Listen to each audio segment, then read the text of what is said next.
하겠습니다. 시작. 나는 모든 성경에 기록된 말씀이 하나님의 말씀인 것을 믿습니다. 나는 하나님의 말씀이 살아있는 말씀으로 믿습니다.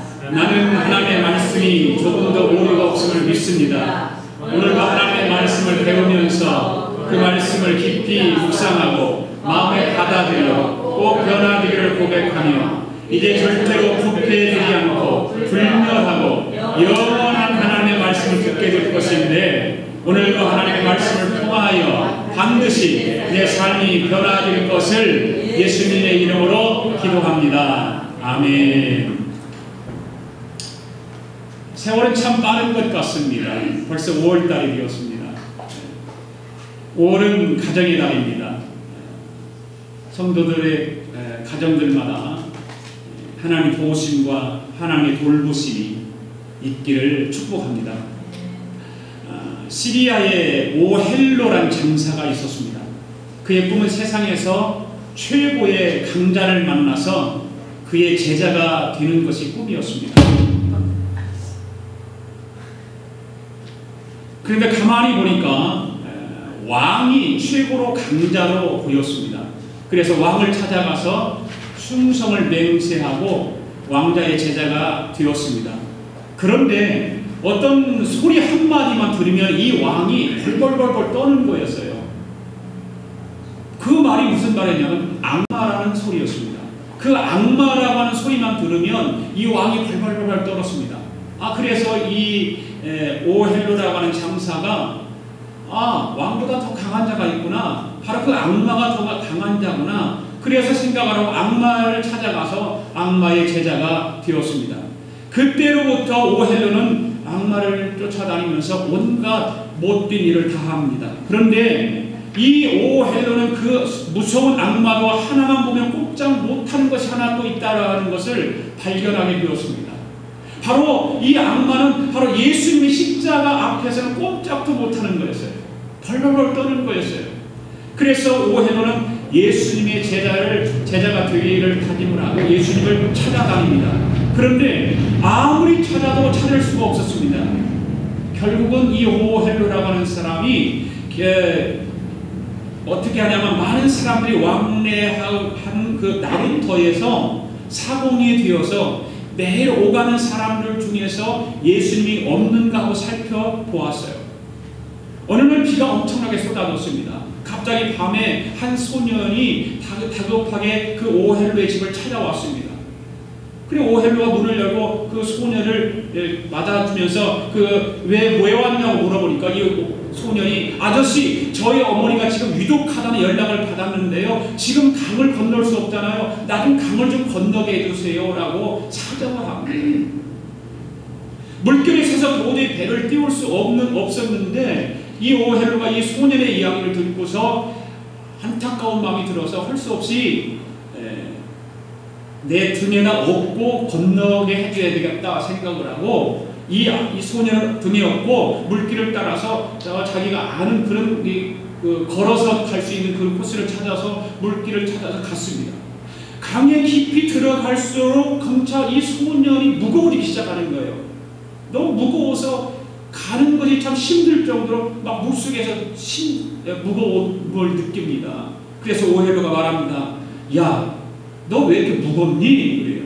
너 왜 이렇게 무겁니? 가면 갈수록 더 무거운 것이 웬일이야? 그래서 갑자기 이런데 등 뒤에서 신비한 그런 자세한 목소리가 들리는 거예요. 이 오헬로에게. 그 음성이 뭐였냐면, 오헬로, 세상쥐를 모두 짊어져서 내가 무거운 거야. 세상쥐를 짊어져서 무거운 거야. 그 말을 듣는 순간에 이 오헬로가 생각을 하는 겁니다. 이분이 바로 내가 그렇게 찾던 예수님이구나 라고 생각을 하고서, 예수님 정말 뵙고 싶었어요 라고 뒤를 딱 돌아보니까 아무도 보이지 않았어요. 아무도 보이지 않았어요. 그냥 어느덧 그 자상한 음성은 사라지고 말았어요. 그러나 그는 예수님을 만난 후 그때부터 사랑을 실천하면서 성자처럼 살았다고 하는 이야기입니다. 그때 그가 죽은 후에 사람들이 그의 이름을 어떻게 불러줬냐면 크리스토퍼라고 이렇게 불러줬어요. 크리스토퍼. 이 크리스토퍼라고 하는 말이 무슨 말이냐면 그리스도를 업은 대장부라 그런 뜻입니다. 그리스도를 업은 대장부라 그런 뜻입니다. 그처럼 하나님이 주신 힘과 능력과 소유를 잘 활용하며 주님의 사랑을 실천하는 영적 대장부의 길을 걸어가시는 저와 여러분들이 되실 수 있기를 바랍니다. 오늘 본문의 말씀은 다윗이 죽으면서 솔로몬에게 남기는 유언의 이야기입니다. 그 유언의 첫 번째 당부가 무엇이냐면 2절 말씀 가운데 보니까 너는 힘써 대장부가 되라 하는 그런 말씀입니다. 다윗의 이 당부는 하나님이 우리에게 하는 당부와 똑같은 것입니다. 모든 영적인 대장부가 되어야 하는 것입니다. 그래서 저는 오늘 이 본문을 보면서 너는 힘써 대장부가 되라고 하는 이 말씀을 가지고 영적 대장부가 되십시오라고 이렇게 제목을 정했습니다. 자, 우리 옆 사람이 같이 인사를 할까요? 영적 대장부가 되십시다.